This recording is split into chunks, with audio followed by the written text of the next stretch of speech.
Hola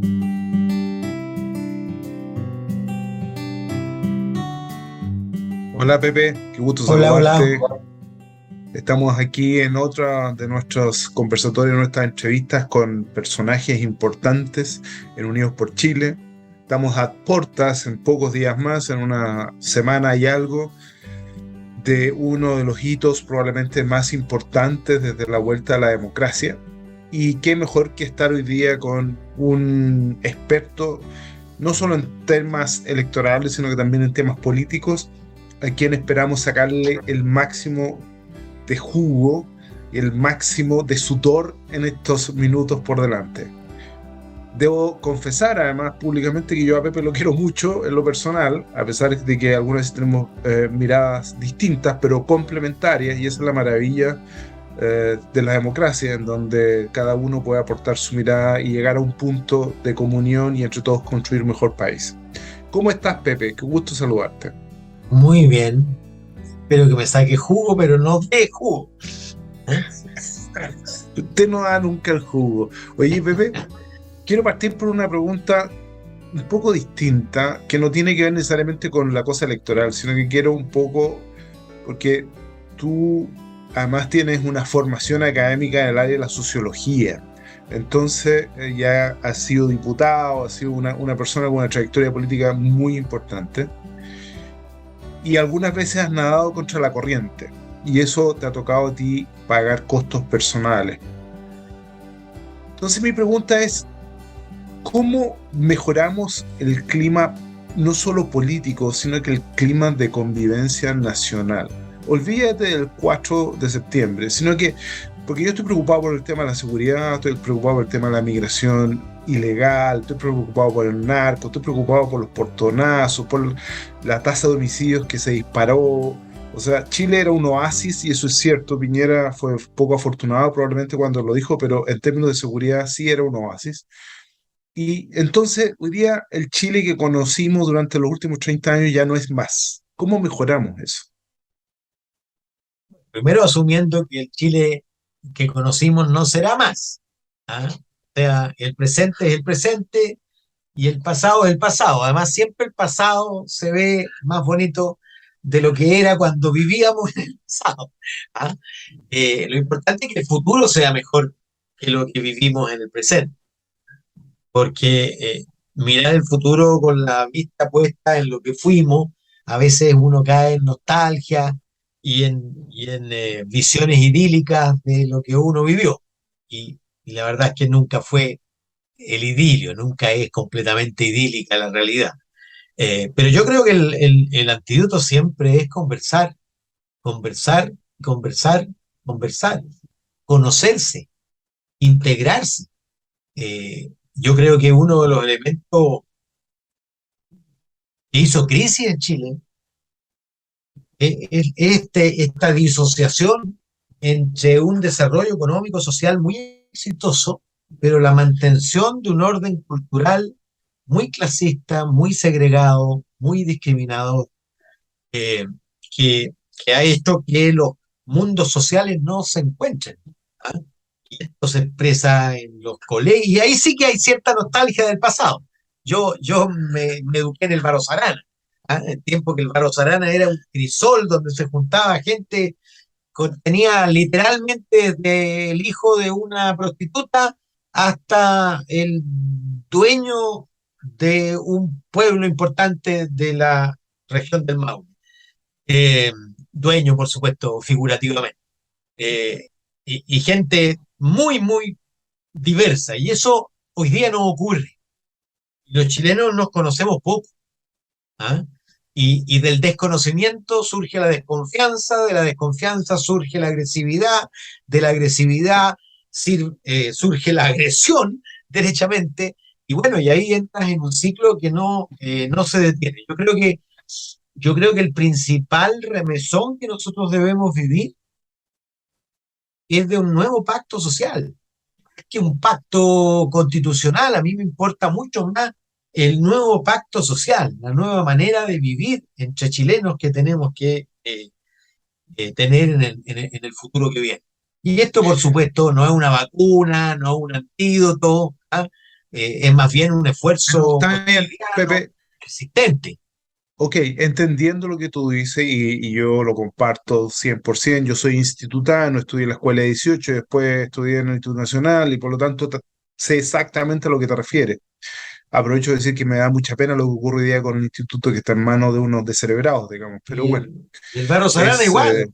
igual, está en manos de unos alienados, digamos, qué triste, digamos, porque la excelencia de los argumentos y la inteligencia va por el contraste de los argumentos y de las ideas, no por la violencia. Bueno, pero lo que tú dices es cierto, pero ¿cómo lo haces en términos concretos? Porque tú tienes gente de distintos sectores que está cada vez más atrincherándose y tú ves que hoy día en este el conversar y conversar que tú señalas, no todos están dispuestos, incluso muchos están presionando desde la fuerza, diciendo, no, hay que tomar medidas más de fuerza. Entonces, concretamente, porque uno es el hecho eh, poético, si tú quieres, del deseo, pero concretamente, ¿tú qué es lo que harías? ¿Llamarías a todos los líderes de los partidos políticos?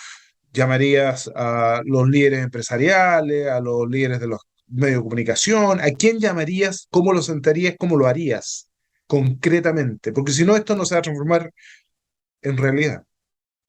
Bueno, yo estoy en el lugar para hacerlo, digamos. ¿Ah? Pero si estuviera en el lugar para hacerlo, claro, buscaría derechamente un nuevo pacto social y juntaría a los principales actores de la sociedad chilena a definir los, dentro de nuestra diversidad, cuáles son los horizontes comunes de desarrollo. Porque, porque primero, tú puedes definir los problemas comunes a resolver y son bien evidentes los problemas comunes a resolver. Y cuando tú le preguntas, por lo demás, en todas las encuestas, es masiva la respuesta, en fin, no importa la etnia, no importa, mira, acá se acaba de publicar una encuesta al pueblo mapuche del Centro de Estudios Públicos y adivina cuál es el principal problema que La plantean los seguridad, la mapuches. delincuencia. La delincuencia, Claro, el la narcotráfico, delincuencia. lo mismo Claro. que la gente que vive en la estación central. ¿Ah? Y por lo tanto son problemas comunes. Y cuando tenemos problemas comunes, significa que tenemos desafíos comunes y que tenemos que construir soluciones conjuntas que involucren a todos. O sea, nada más alejado de la realidad y nada más estúpido de lo que yo he escuchado en los últimos tiempos, esa frase del mejor activista del rechazo, que es Daniel Stingo, que dijo con todas sus letras que la inseguridad ciudadana y el orden público era un problema de la clase alta. Eh, eh, eh, yo que he representado a Maipú, Estación Central, Cerrillo, Pudahuel y demás, te puedo decir que tanto más vulnerable es la familia, tanto más dañada se ve por la delincuencia, por la amenaza de la violencia, por la amenaza del desorden público, en fin. Entonces, claro, yo convocaría a trabajar juntos, ¿m?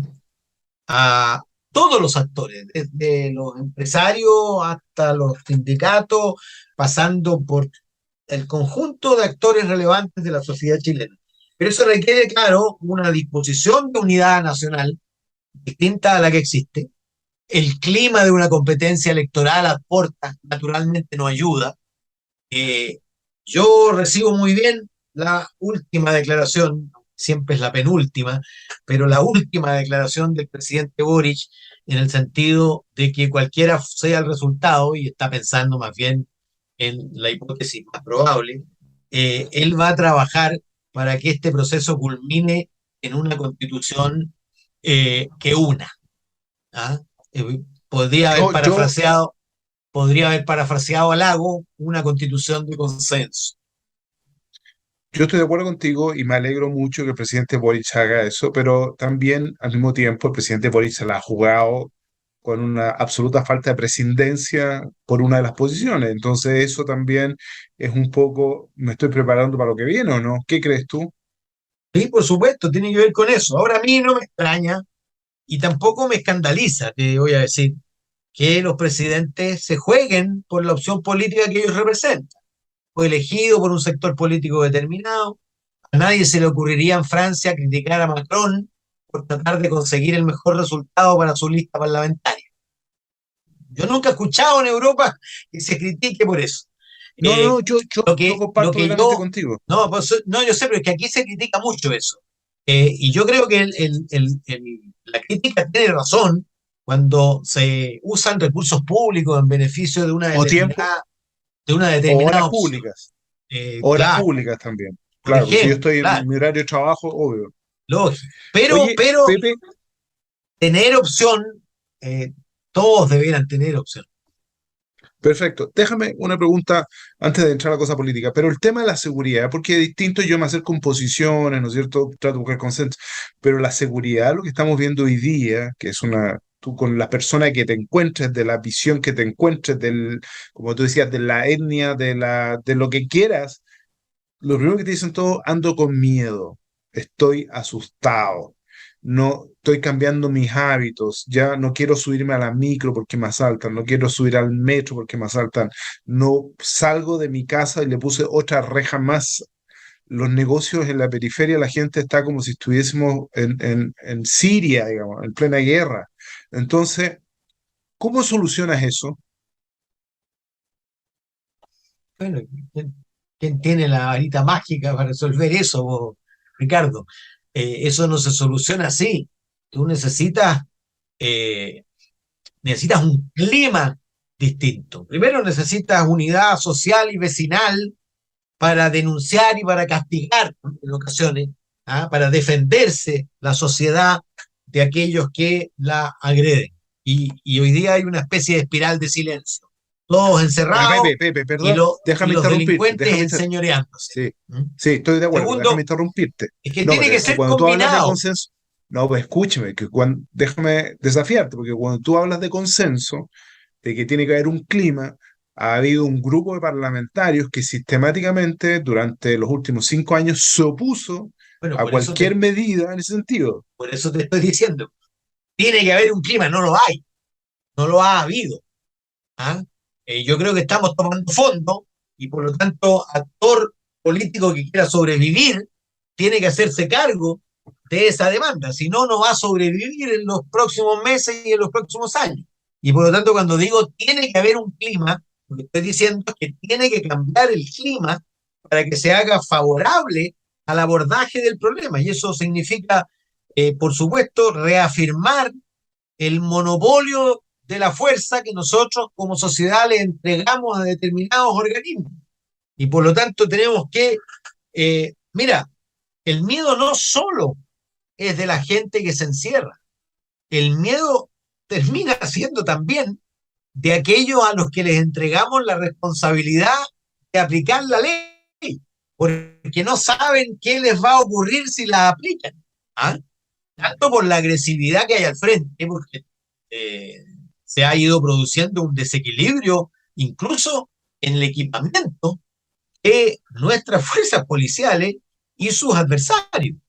Cuando uno mira el equipamiento de algunos grupos narcos y algunos grupos terroristas, la verdad es que la policía empieza a envidiar el nivel del equipamiento que tiene el adversario. ¿Ah? Antes, cuando se perseguía a un delincuente, en una carrera, el vehículo policial era bastante más rápido que la camioneta en la que arrancaban los delincuentes. Bueno, hoy día arriba de un auto último modelo, un Audi último modelo, ¿ah? Arrancan porque, bueno, porque normalmente le robaron el auto a alguien, ¿ah? Y están equipados con armamento pesado a veces, en fin. Entonces tú tienes que tener consenso para primero invertir, invertir en el recurso material humano. Segundo, tienes que tener consenso para darle el respaldo que necesitan para actuar. Mira, yo estaba analizando hace poco el tema del robo de madera, ¿ah? Que es un tema hoy día muy grueso. Y fíjate que, claro, todos apuntan al servicio de impuestos internos, la aduana, el control de carretera, pero resulta que hay robo de madera flagrante, porque el robo de madera no es que entre un tipo con un hacha y corte un árbol, es una operación con un campamento instalado Claro. dentro de una toma de un predio, todos lo conocen, con drones se filma y todo, Y resulta que ocurre eso, la tala masiva, y, y el delito se está cometiendo en flagrancia y no hay nadie en condiciones de intervenir. Entonces la policía dice, mire, nosotros no tenemos respaldo porque si vamos nos van a balear y si no, y ellos nos balean, nosotros tendremos que balear. Si alguien fallece como consecuencia de ese baleo, nuestro carabinero va a ser pasado a la justicia y procesado y eventualmente echado de la fuerza sin jubilación. ¿Ah? Entonces, claro, al final Bueno, la policía... pero todo eso que tú relatas, y lo relatas magistralmente, ha sido generado porque ha habido una suerte de filosofía detrás. Porque cuando tú ves la inhabilidad de algunos políticos y otros que están ejerciendo la autoridad judicial, ¿no es cierto? Me refiero a la fiscalía que se abstiene muchas veces porque están amenazados, porque, etcétera. Aquí hay una falla gigantesca, pero esta falla gigantesca ha ocurrido también, Pepe, y hay que decirlo con sus letras, porque ha habido un grupo político, un sector político que ha mirado incluso hasta con simpatía la violencia. Y eso hay que hacerse cargo también, Bueno, porque si ellos no salen a la pizarra, quiero recordarte que la ministra del Interior fue a hacer un picnic al Gualmapu. Ella decía, vamos, vamos, y lo único que faltó era llevar huevos duros. Y cuando las agarran a balazos, ni siquiera por una querella, dicen, no, mejor que no. Entonces tú dices, aquí hay un problema complicado. bueno, claro. Yo mismo emplazaba en el Parlamento a mis colegas, ¿ah? Les decía que era imposible gobernar y contar con la confianza del pueblo si no tenían una actitud decidida contra la violencia como instrumento de cambio. La violencia en democracia carece de toda justificación absoluta. Y en eso hay que ser muy, pero muy tajante. Y por supuesto les ha faltado ser tajante. Y hoy día están pagando por eso. Ahora, claro, eh, yo leía las declaraciones hoy día de Yaitul contra la ministra, justamente porque lo que tú decías, llegó muy amistosa, hablan Marri Marri Pupeñi, Marri Marri Pulamén, vengo al Gualmapu a conversar con ustedes, bueno, y ahora nos trata de ladrones. Bueno, es que ladrones son. Y el problema más bien era la ingenuidad previa, no la conciencia actual. Y las autoridades, porque otra cosa con guitarra, como dijo el presidente ayer, empiezan a darse cuenta de eso. Y yo creo que muy pronto no habrá fuerza política que quiera incidir en la conducción de la sociedad chilena si no pone en el centro de su preocupación el combate a la violencia de todas sus características, desde la violencia política en adelante. ¿Ah? Y la simpatía o la condescendencia que pudieron haber tenido algunos con los overoles blancos destruyendo colegios o micros a la salida de los colegios, hoy día es inaceptable para nadie. ¿Ah? Y probablemente la alcaldesa de Santiago tenía alguna condescendencia cuando estaba de concejala. Bueno, hoy día como alcaldesa no puede tenerla. No puede tenerla porque es la responsable del orden. Es la responsable de la destrucción o la sobrevivencia del Instituto Nacional. Y el Instituto Nacional está siendo destruido. Y está siendo destruido por un grupo que privilegia la violencia y que no está solo contra el Instituto Nacional, sino que está contra el conjunto del sistema. Y el instituto es parte de él. Por supuesto. Pepe, y en eso mismo quisiera profundizar en una idea matriz que tú pusiste. ¿Por qué jóvenes de 14, 15, 16, 17 años son instrumentalizados de tal manera que pierdan absolutamente el norte y son capaces de destruir su propia casa, digamos? Porque el colegio, para los que, para ti el INBA, para mí el Instituto Nacional, fueron nuestra casa. Ahí nos formamos, ahí se nos dio una oportunidad. ¿Por qué un joven en democracia, en el mundo del conocimiento y en el mundo de la libertad que hoy día te entrega el Internet, la inteligencia artificial, llega al nivel de destruir su propia casa? ¿Qué es lo que hay detrás? ¿Quién está detrás de eso? ¿Cuáles son las fuerzas que están en juego ahí para entender desde el punto de vista sociológico? Porque si no lo logramos entender, difícil, esto va a tender a repetirse hasta la eternidad. Mira, cuesta muchísimo entenderlo, ¿ah?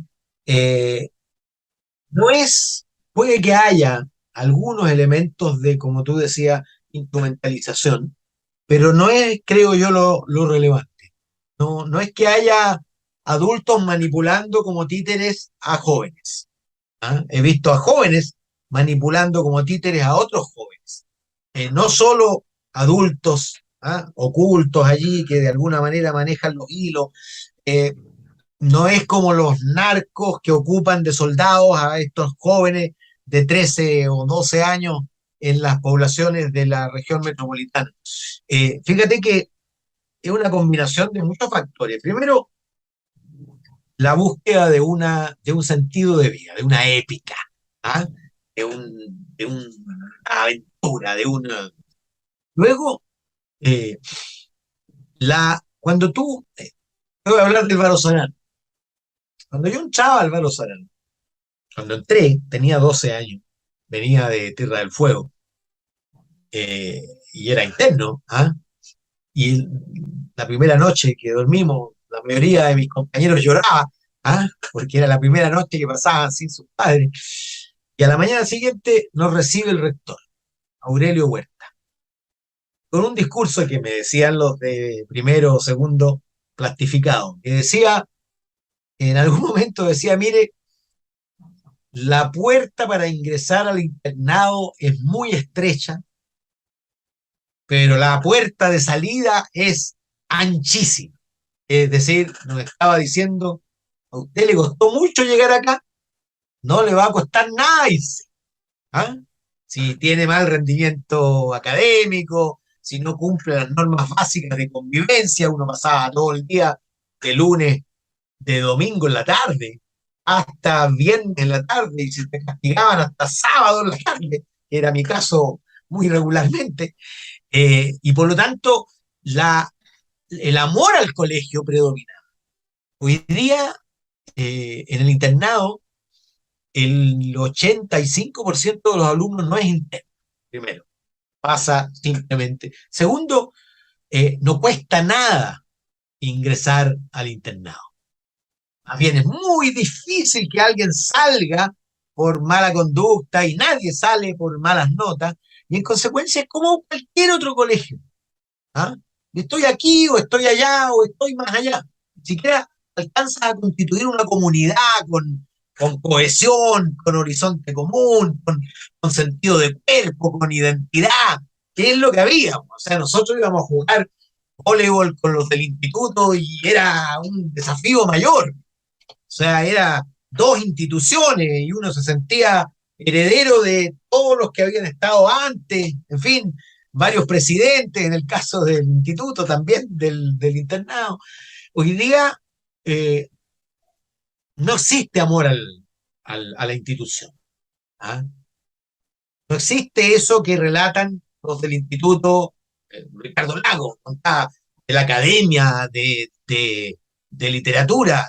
El colegio era una cosa dirigida por un poeta conocido, que, en fin, yo creo que tiene que ver con la falta de identificación de los estudiantes con su institución.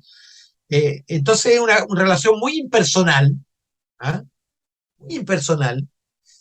Tampoco parece que se construyen relaciones como las que uno construía con sus profesores, de admiración, de imitación, de guía, finalmente. Yo todavía recuerdo profesores que fueron importantes en mi formación. Tengo la impresión de que los alumnos que se forman hoy día no recordarán demasiado quiénes fueron sus profesores, ¿ah? Agrégale que las generaciones que nosotros hemos sido responsables de formar son generaciones de la satisfacción instantánea, con una tolerancia a la frustración ínfima. Antes siquiera, mira, cuando tú y yo aspirábamos, porque era aspiracional, a tener una bicicleta, sabíamos que esa iba a llegar a fin de año sí, solo sí, teníamos el rendimiento académico y disciplinario que nos exigían. Y si no, no iba a llegar la bicicleta. Y probablemente fuera de segunda mano. Hoy día la bicicleta la recibe antes siquiera de solicitarlo. Y eso no solo pasa en la clase alta. Oye, yo he visto mujeres endeudarse, jefas de hogar endeudarse en Estación Central para comprarle la zapatilla exactamente de la marca que el niño quiere. Es decir, de alguna manera cambiamos el ser por el tener, por el aparentar, nos transformamos en una sociedad aspiracional, fuimos buenistas, no, en algún momento me recuerdo que varios ministros de educación en Chile dijeron, en Chile ya no se repite más, la disciplina ya no es muy importante, ya da lo mismo si yo insulto a un profesor, hay que darle una oportunidad. O sea, yo insultaba a un profesor, me llegaba el zapatazo por la casa al profesor y me echaban del colegio, digamos. Entonces, pareciera ser que la disciplina, la templanza, el fracaso son valores pretéritos, pero que son muy valiosos. Y hoy día, mucha de esta generación, al no tener eso, probablemente andan sin propósito por la vida. Y ahí un poco está la épica que buscan. Claro, porque además eso se llama anomia, cuando tú no tienes normas que siguen. Yo creo que efectivamente se fue produciendo una situación de anomia y, y la gente busca la satisfacción en la épica. ¿Ah? Mira, yo seguí muy de cerca los rituales épicos vikingos de los viernes. Vikingos porque estaban bastante inspirados en la serie, los escudos, las formaciones. Y fíjate que conocí a uno que muchos eran como él, ¿ah? Gente que había soñado con ser universitario y profesional, finalmente había obtenido una acreditación muy débil que no le había servido para llegar donde había soñado llegar, y estaba de informático de base, para la patada y el combo, como se dice, en una empresa. Y este cabro, 20 y algo años, a las 6 de la tarde, iba al baño, se cambiaba y se disfrazaba para ir a su ritual de los viernes en la plaza famosa. ¿Ah? Y antes, por supuesto, conectado con otros, y había encontrado ahí una comunidad, como la comunidad del anillo, como la comunidad de no sé qué, ¿ah? Y, y, su, y su propósito era nosotros contra ellos. ¿Ah? Y era una batalla de los viernes como la de los vikingos. ¿Ah? Y mira, yo diría que bastante disociada de cualquier objetivo político preciso. ¿Ah? Una cosa bien difusa, de emblematizada o más bien sintetizada con el concepto de dignidad, lo que te prueba que no era una demanda material, la dignidad no es algo material, la dignidad es algo más bien que tiene que ver con la segregación, que tiene que ver con la desconsideración, que tiene que ver con que yo alguna vez soñé ser de determinada manera y aquí estoy, marcando tarjetas, haciendo una labor mecánica y yo soñé, y nosotros tuvimos una expansión universitaria muy rápida, muy masiva y muy descontrolada, que entregó acreditaciones que finalmente eran de humo y que valían muy poco. Entonces, acompañada además de endeudamiento. Eh, Cuando hicimos el estudio sobre la famosa primera línea, descubrimos que buena parte de quienes la componían tenían esas características, es decir, personas que habían tenido estudios eh, universitarios o, ¿cómo se llama?, Superiores, superiores, técnicos. interrumpidos, ¿ah? Interrumpidos, y además, porque tú interrumpes el estudio, pero no interrumpes el pago de tu endeudamiento, ¿ah? Interrumpidos porque no les dio el pero académico o porque tuvieron que salir a trabajar, en fin. Y dos dos eran los componentes principales de esa protesta violenta. Por un lado, esos universitarios interrumpidos o digamos, enseñanza superior interrumpidos, que estaban haciendo cosas muy inferiores a las que soñaron y les prometieron. Segundo, los desertores de la enseñanza media.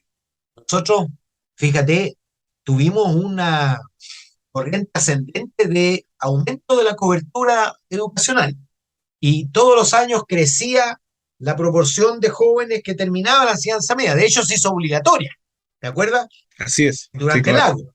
Bueno, pero ya hace unos 10 años empezó a aumentar de manera muy sensible el número de personas que abandonaban la enseñanza media.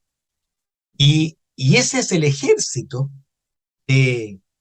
ejército de, que está ahí disponible para el narco, para la delincuencia, para el camino fácil. Por lo tanto, como sociedad se nos viene complicada la cosa, porque efectivamente si tenemos la anomia, tenemos mucha juventud sin propósito y con pasión y con hormonas dando vuelta, son fácilmente reclutados o encaminados, no necesariamente por un camino de excelencia o de luz, digamos. Entonces, eso conduce a problemas serios. En África, muchas de las grandes matanzas fueron realizadas por jóvenes reclutados en esta misma circunstancia, digamos. Entonces, me refiero a los tiempos modernos. Entonces, desde esa perspectiva, aquí hay un problema serio que se nos viene. Y como se nos viene algo, el día 4 nosotros tenemos, en 10 días más o menos, tenemos, ¿no es cierto?, un plebiscito. Yo creo, y desmiénteme, que se juegan fundamentalmente dos cosas al mismo tiempo, Pepe. Una es el plebiscito propiamente tal, vinculado directamente a la potencial constitución, donde algunos dicen no me gusta o me gusta, pero también hay un camino paralelo de un grupo que va a rechazar porque rechaza el modelo que de alguna manera quiere ponerse ahí y que no quiere sensibilidades al respecto. Y otro van a aprobar independiente de cualquier cosa porque sienten que es el camino para restaurar una vía que fue truncada, no sé, en el gobierno de Allende probablemente. Entonces, yo creo que no va a ser tan fácil leer el, el resultado. Tú has dicho públicamente y te la has jugado porque va a ganar el rechazo y va a ganar por lo menos por 6 puntos, a no ser que apareciera alguna cosa, un movimiento telúrico, como lo señalaste. Entonces, el tema es, suponiendo los dos escenarios, el apruebo gana o gana el rechazo, ¿qué es lo que va a ocurrir al día siguiente o el día en la noche, el 4 en la noche? ¿Qué crees tú que va a ocurrir? Eh, Primero, el presidente a decir que habló el pueblo, ¿m? y, y que el proceso constituyente continúa. Cualquiera de las dos hipótesis, ¿eh?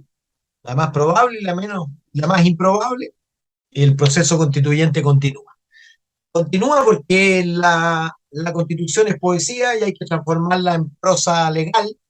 Continúa porque el Congreso no simpatiza con cuestiones muy importantes de las que están definidas en ese texto y no los veo concurriendo alegremente a transformar en leyes aquello que les disgusta y por lo tanto es un proceso de tensión permanente que va a durar probablemente muchos años. En el intertanto habrá intentos además de modificar cuestiones relevantes de la Constitución que pueden ser exitosos o fracasar, pero yo veo en el caso de que ganara la prueba, y si ganara, ganaría muy estrechamente, veo una especie de empate institucional prolongado. Si ganara el apruebo, como creo que está bastante garantizado, El eh, rechazo. sí, sí, claro, el rechazo, lo que va a haber es una segunda oportunidad para el país, una segunda oportunidad para el presidente, una segunda oportunidad para el conjunto de las fuerzas políticas, de arribar a lo que Lagos llama una constitución de consenso. Y digo una tremenda oportunidad para el presidente, porque el presidente tuvo la oportunidad y la perdió. Ya la perdió, aunque ganara el plebiscito 51,49 o 50,5, 49,5, la perdió la oportunidad. ¿Cuál era su oportunidad? Él es el presidente, la persona con menos votación propia a su programa y a su liderazgo de toda la historia de Chile que llega a ser presidente. Solo 25,8% votó por su programa. Luego, claro, contra Kast y cambiando su orientación política desde una candidatura claramente afincada a la izquierda, más radical, a una candidatura que se orientaba hacia el centro, que hizo una gimnasia, una acrobacia increíble para hacerse cargo de la demanda de orden, enfatizó la gradualidad de los cambios, eh, hizo rogativas a la concertación, a los liderazgos y peregrinación a los liderazgos de la concertación, consiguió el apoyo de Ricardo Lago, en fin, y logró sumar 2,8 millones de votos. Piensa tú que Boris sacó solo 1,8 millones de votos en primera vuelta y agregó 2,8 millones de votos, es decir, el 60% de su votación no creyó en él en la primera vuelta. No votó por su programa ni por su liderazgo frente a los otros, sino que se sumó luego cuando hubo que elegir entre él y José Antonio Kast. Entonces, él tenía en el plebiscito constitucional la oportunidad de transformar ese apoyo frágil y provisorio en un apoyo estable. Pero para eso necesitaba que la convención tuviera un nivel de acuerdo que le permitiera hacer una propuesta aprobable por 57, 58, 60, 65% de los chilenos. Y eso, y eso obligaba a conversar y a incorporar en el acuerdo al centro político y a lo menos parte de la derecha. Y estaríamos en ese caso discutiendo si el resultado va a ser 60, 65 o 70%. Pero la convención no hizo eso, a pesar de que hubo declaraciones del presidente pidiéndoselo. ¿Ah? Eh, Queremos una constitución que no sea partisana, es lo más partisana que hay. ¿Ah? Queremos una constitución que le hable al conjunto del país, le habla a un sector del país. Y como todas las elecciones binarias, es decir, cuando tú tienes solo dos opciones, una, Tana o Juana, todas se juegan en el centro. No se juegan ni en la derecha ni en la izquierda. Se juegan en el centro. Ahí se jugó la segunda vuelta presidencial. Y ganó Boris porque se desplazó. Perdió Kast porque se desplazó muy poquito. Y bueno, en este caso igual. ¿Por qué tengo yo la convicción, y muy anterior a las encuestas, ¿ah? de que la probabilidad del apruebo es muy baja?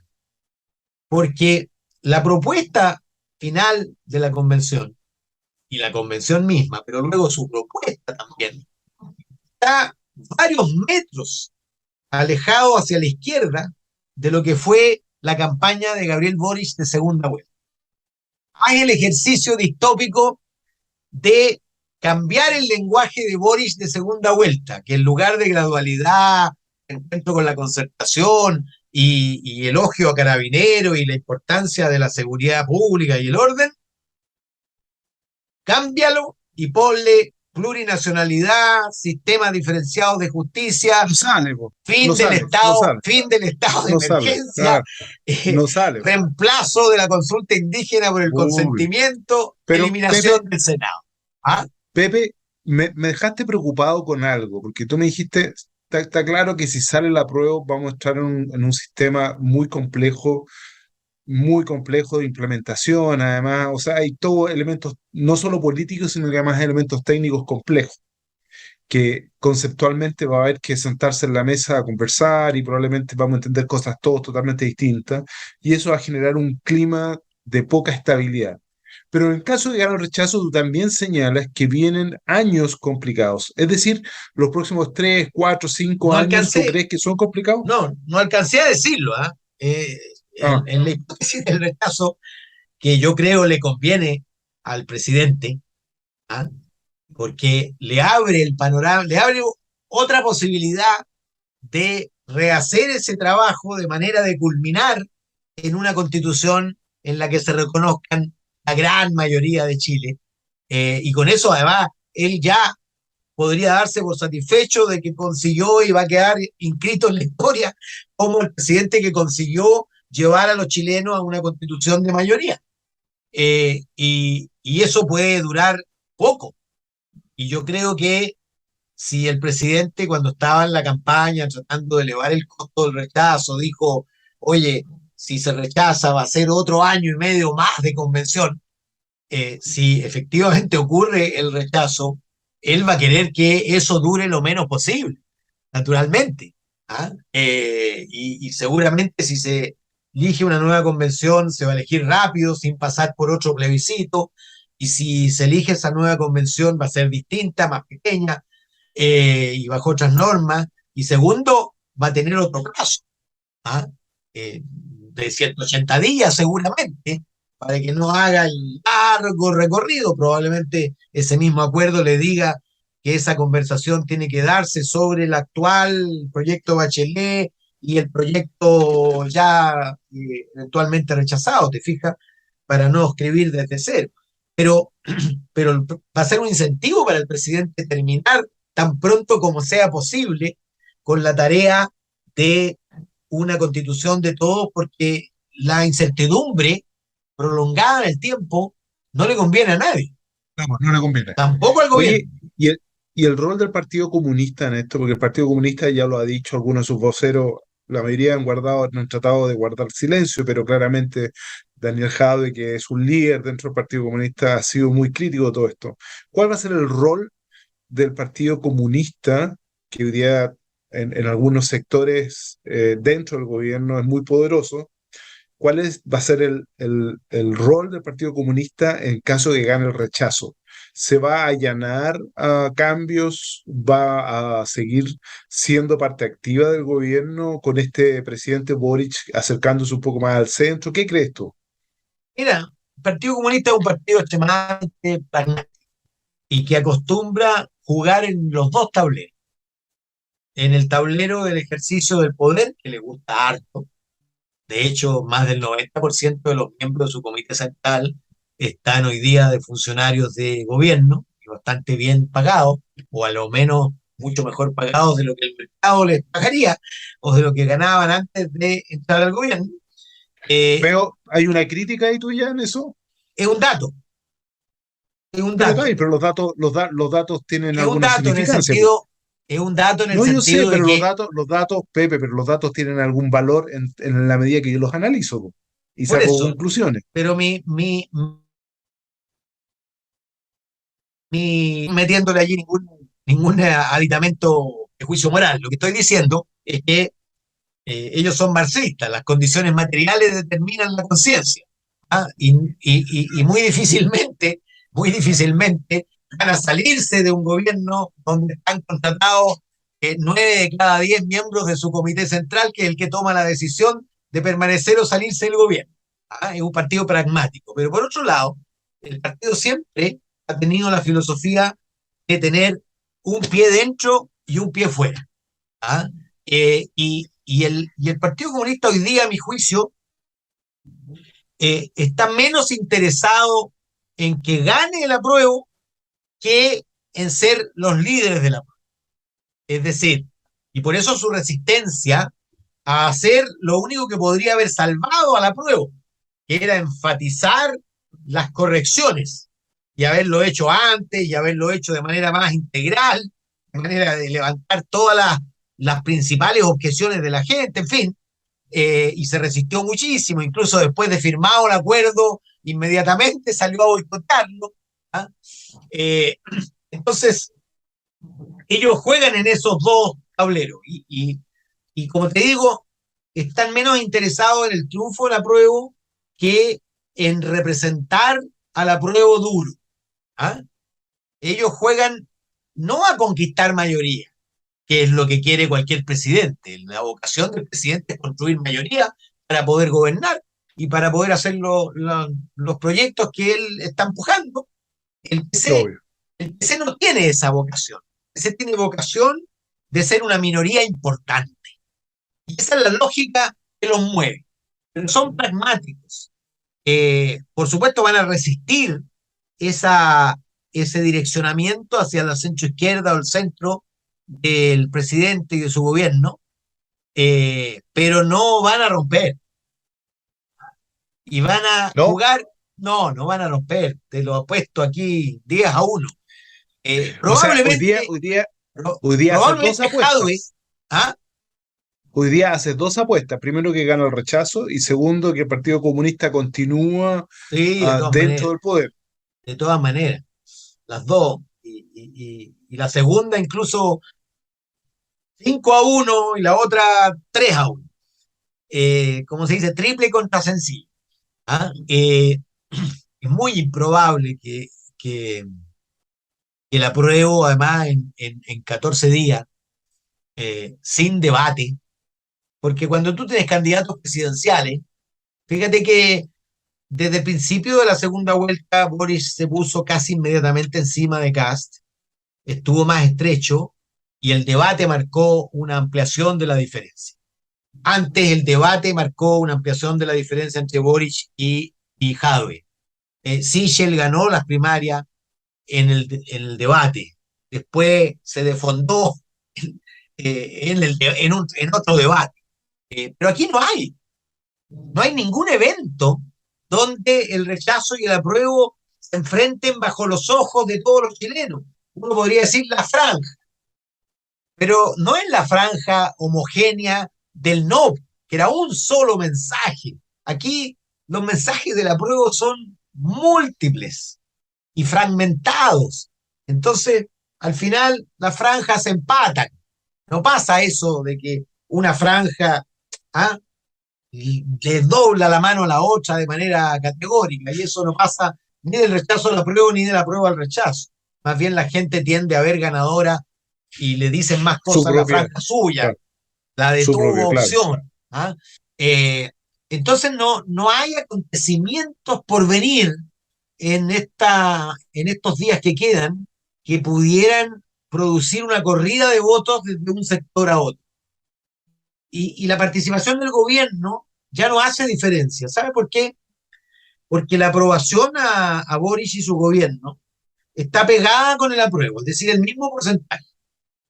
Pero la desaprobación a Boris es 10 puntos mayor que el rechazo. En la última cadena hay 10 puntos más rechazando a Boris que rechazando la propuesta. ¿Qué significa eso? Que para remontar el apruebo necesita a personas que, rechazando al gobierno, reprobándolo, voten por el apruebo. Entonces, claro, no te sirve el presidente para conseguirlo, al revés. Obvio, obvio, obvio. Por lo tanto, también una posibilidad, siguiendo tu análisis, sería una posibilidad real de que muchos que rechazan al gobierno también voten rechazo, y que hoy día son indecisos, y que el gap, en vez de ser 8 o 10 puntos, puedan ser más, la diferencia Bueno, puedan ser más. yo di 7,2 puntos de diferencia y hice una prevención y si participaban más en la elección, la ventaja iba a ser mayor.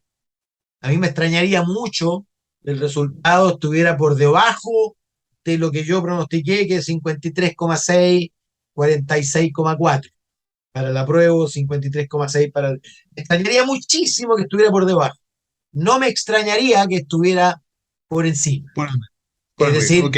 yo estoy hablando de más o menos 650.000 votos de diferencia, pero perfectamente podrían elevarse a 900.000 o incluso un Un millón de millón. votos de diferencia. Ok. Pepe, otra cosa. Si tú tuvieses hoy día capital fresco porque recibiste una herencia, o porque te fuiste a trabajar al gobierno y te dieron un premio especial o cualquier cosa por el estilo, ¿invertirías en Chile? Chile, ¿tú lo ves los próximos 4, 5, 10 años como un socio seguro? Te hago esta pregunta porque uno ve que la tasa de inversión viene cayendo sistemáticamente, muchos proyectos parados, mucha gente mirando qué es lo que va a ocurrir. Y los países en los cuales no hay inversión y tampoco hay capital de riesgo y tampoco hay creatividad puesta aquí, sino que la gente está empezando a mirar hacia afuera, dejan de crecer. Y al dejar de crecer esos países, no hay recaudación de impuestos y por lo tanto no hay políticas sociales, porque el gobierno recauda en la medida que haya crecimiento, si no, evidentemente no lo hay. Entonces, la pregunta es, ¿tú invertirías en Chile? ¿Están dadas las condiciones? Bueno, yo invertiría. ¿Ah? Y tendría un par de ideas que ya he identificado, nichos, si tuviera recursos, por supuesto que invertiría. Veo gente invirtiendo, veo gente esperando, ¿ah? Y veo gente que se decidió ya a no invertir porque hoy día el mundo es un pañuelo y tú puedes invertir aquí, allá o acullá. Antes tú tenías un visor más estrecho, hoy día los capitales se mueven con mucha mayor facilidad. ¿Ah? Pero yo soy optimista en realidad, un poquito optimista inveterado, en el sentido de que siempre tiendo a ver la parte llena del vaso, no solo el agua que le falta para llenar. Y yo creo que Chile ha pasado por circunstancias muy difíciles. ¿Mm? Y siento que hay una ola de regreso, es decir, estas cosas funcionan de manera cíclica. ¿Ah? Mira, han pasado varias cosas en el último año, ¿ah? Y esto no es noticia en las encuestas, pero para mí, que soy estudioso de encuestas, es más relevante. Primero, la revalorización del pasado reciente. ¿Tú has escuchado en los últimos meses la expresión respecto de los 30 años que se repitió hasta el cansancio? Sí, no, Yo, nada. yo no la he escuchado a nadie. No, Bueno, no, no. eso se refleja.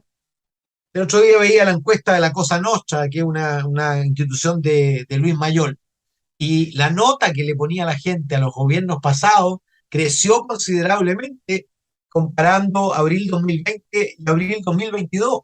Lagos, que tenía una nota roja, subió considerablemente, pero subió también Frey, subió Elwin, subió Piñera primer periodo, en fin, el segundo todavía no ha subido, pero te aseguro que con el tiempo, cuando tú mires más a la distancia, empiezas a valorar. ¿Y por qué pasa eso? Porque había muchas cosas que nosotros dábamos, como dicen los gringos, por granted. Es decir, Como ahí están, sentado, ahí claro. están y ahí van a seguir estando. Pero resulta que empieza a aparecer el primer momento de nuestra historia desde hace por lo menos 30 o 40 años en que la confianza en el futuro, es decir, tuvimos varias generaciones de familias que estaban segurísimas de que sus hijos iban a estar mejor de lo que vivieron ellos. Y hoy día eso se rompió. Y el presente aparece, digámoslo eufemísticamente, complejo, y el futuro incierto. Y cuando el presente es complejo y el futuro es incierto, uno mira para atrás y dice, chuta, los 30 años parece que no eran tan O sea, malos. ¿Ah? o sea, ¿te das cuenta cómo hemos cerrado el ciclo y partimos diciendo lo importante que era revalorizar la historia y que uno Por tendría a mirar supuesto, con de repente mayor claro, dulzor lo que había lógico, ocurrido? lógico.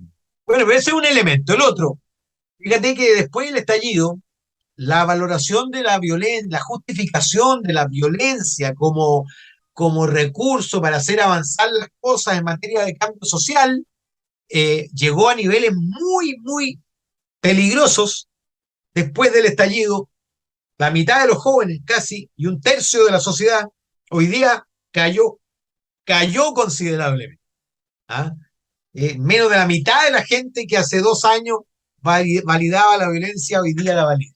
Porque, porque no es solo que haya sido validada o tolerada o incluso mirada con simpatía por determinados grupos políticos, sino que una parte de la sociedad la validó. Piensa tú que Kramer sacó aplausos elogiando a la primera línea como si fueran héroes de Marvel en el Festival de Viña.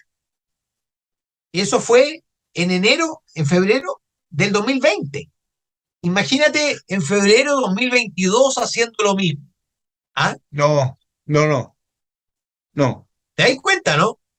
Eh, Sí, Me refiero a que, Pepe, claro, mira, ¿sabes lo que pasa? Que en todos nosotros siempre conviven de manera tensa la pulsión de cambio y la pulsión de orden y progreso. ¿Ah? Y la pulsión de cambio los llevó a todos por delante hasta que le da vértigo a la gente. Y dice, chuta, necesito también orden, orden, estabilidad, alguna seguridad en el confianza, futuro. por supuesto. Y viene, bueno, y en eso estamos hoy día. O sea, para ir terminando, Pepe, voy a hacer un pequeño resumen. Gana el rechazo, según tú, por 7 o más puntos. Dos, el Partido Comunista se mantiene como un aliado permanente del gobierno, independiente de las razones, pero más bien de orden estratégico pragmático. Con menos Tercero, poder que así es. Y tercero, vamos a ver probablemente una nueva estructura social, valorando más algunas cosas y pensando que efectivamente ya no todo está garantizado o dado, y por lo tanto las cosas hay que volver a construirlas y que los acuerdos son efectivamente importantes. ¿Estoy bien o no, Pepe? muy buen resumen. Gracias, gracias.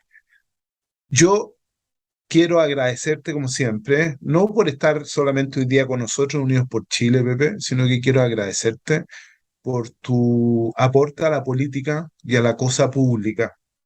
Eh, Has sido valiente, has sido no siempre comprendido, eh, pero tu mirada siempre a uno le permite desafiarse y volver a replantearse las cosas. Y eso siempre es valioso porque demuestra inteligencia y demuestra sensibilidad. Así que yo quería aprovechar esta instancia, darte las gracias públicamente por eso.